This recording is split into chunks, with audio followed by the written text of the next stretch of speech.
I'm kind of realizing as we're discussing this that it kind of takes that faith, the faith of a child, the courage that a child would have to kind of not panic, to not lose their senses. When they pulled him out, they said, "Were you scared?"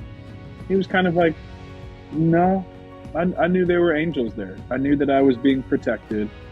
Hi, everybody. I'm Cheryl Crisp from Movie Guide, and this is Coffee and Conversation with Faith of Angels. This movie is based on a true story of a little boy lost in an abandoned mine and the guardian angel determined to find him.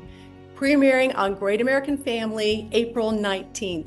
John Michael, I remember this story and it captivated the country, and we were all holding our breath praying for this little boy.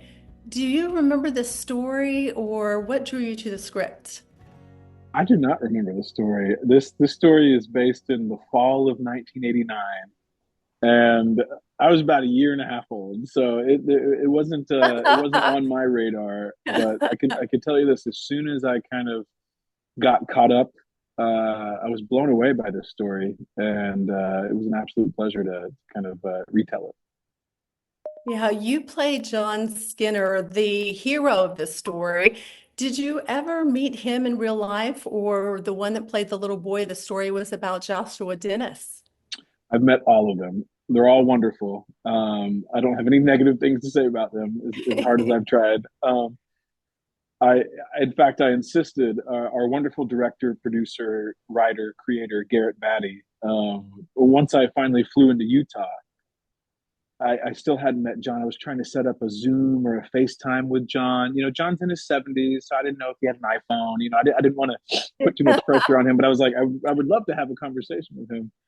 And still nothing, and still nothing. So I'm on a plane to Utah, and I'm like, I still haven't talked to this guy. I would really love to pick his brain. So I looked like this when I flew into Utah. This is kind of my default, like, stay at home dad, lazy look. And so as soon as I landed in Utah, we went straight to hair and makeup. I had, if you haven't seen the film, I've got short hair and a big 80s mustache. And so I'm in the chair getting everything chopped off, and in strolls John and his wife Chris. And I told the director, I was like, you can't turn the cameras on until I meet John, because he's just a Wow. two-dimensional character. And so after I met John, and more importantly, met his wife Chris, that's when I really felt like I started to get a handle on who John is. What'd you think of him? I mean, I'm sure I'm biased because I have the incredible pleasure of portraying him in a film. But John is like who I think we all wish we were. Like, John thinks before he speaks. He's probably the quietest but the most informed person in the room. He's gentle and kind, but I bet there's a warrior in there somewhere. And so John is just kind of like that guy that kind of knows what his strengths are and knows what his weaknesses are. And so getting to meet him was great. But like any guy, he can tell me a million things about himself, and I kind of have to sift through that and filter that with my own grain of salt. But hearing from his wife, and hearing the way his wife and his daughters and the community speak about John, that's when I really got a handle on John. So it was a pleasure. Yeah, absolutely.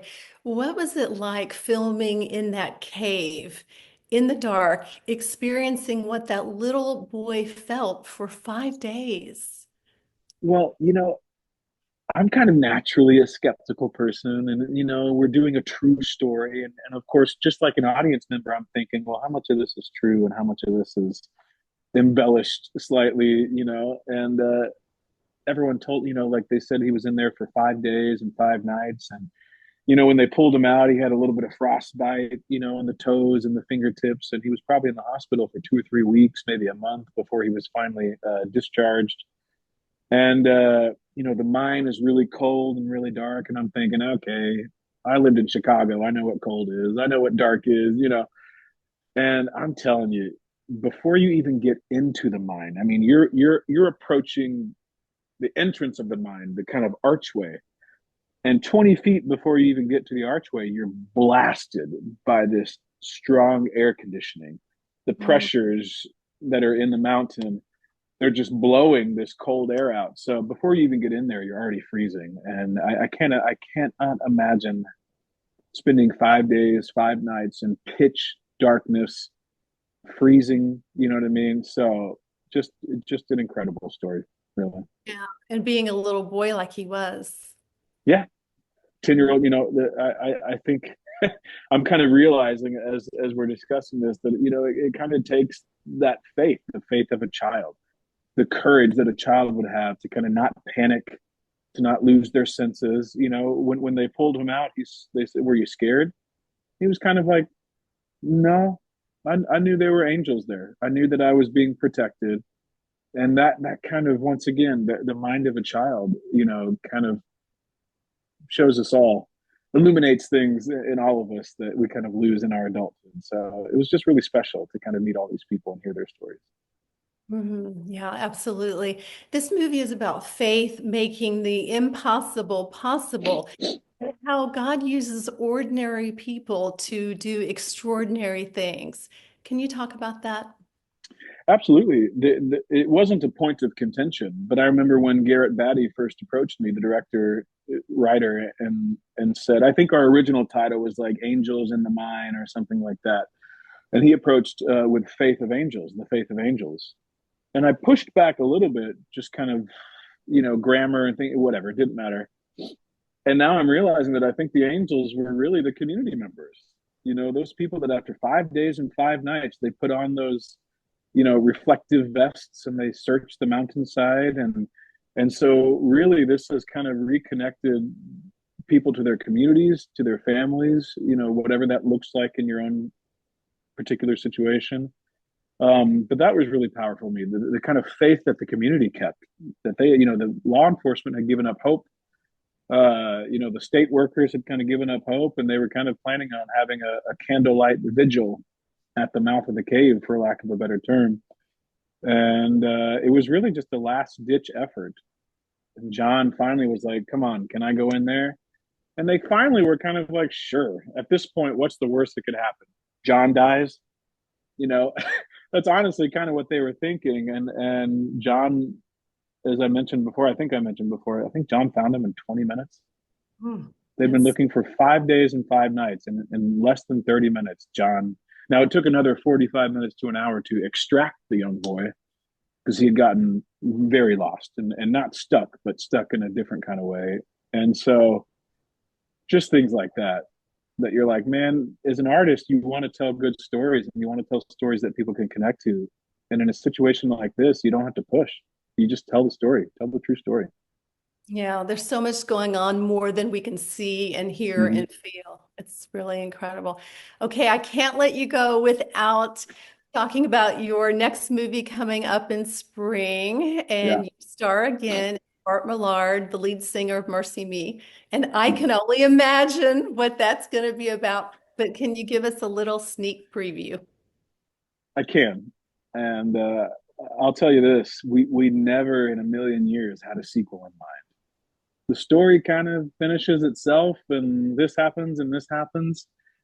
And if it weren't for real life getting in the way, we wouldn't have a story to tell. And so I just want to encourage everyone and hopefully get everyone excited.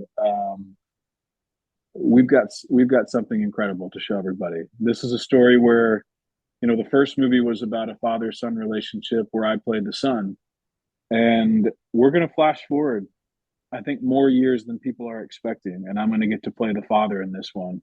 And so much more has happened to Bart and his wife and their children and their family and the band.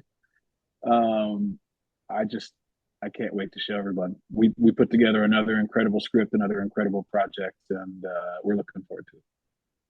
Yeah, we can't wait. So, John Michael, when you are in these faith-based movies, is your faith growing as you're encouraging other people's faith to grow? That's a great question, and I think to me it's fun to talk about. I grew up in the Bible Belt, and now I live in New York City. And I really feel like I'm kind of caught in between two worlds, trying to kind of bridge that gap. I think we all need more faith. I think we all need more hope. And so it's an honor for me to tell stories like this. I think I mentioned before, I'm a Baptist preacher's son from the Bible Belt. I have a strong connection to my upbringing and growing up in church and that kind of stuff. For me, these kind of stories are what people are looking for. I don't think anyone has any opposition to telling stories of faith. I think we all just want better stories and better filmography and stuff like that. And so to try to be just a very, very small piece of that puzzle as an artist is incredibly challenging and incredibly rewarding. Now, as a father and a husband, as a young actor, I wanted to do extreme things and try to impress people. And now I think about my son is going to watch this film one day, or he's going to see this project. And so for me, it's very, very important to not just do films about faith, but to do films that are telling important stories, and to work with people that are trying to do something that's not selfish, something for somebody else. And it really is that simple, I think, is trying to put content out there that can reach people the way that I was reached. I get to be an audience member when I read a script for the first time, and that's my first chance to be an only chance to really be an audience member. And it's powerful as an artist to really sit there and to take something in for the first time. And I get excited thinking about someone can watch, I Can Only Imagine for the first time, or Faith of Angels, or eventually this I Can Only Imagine sequel.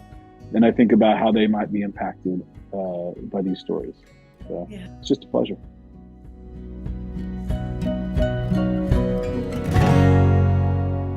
If you enjoy videos that follow your values like ours and you want to help us continue, go to movieguide.org/donate, because we're actually a nonprofit. You may not know that, but we're working in Hollywood every day to help families have more choices that follows their values. And also subscribe right now.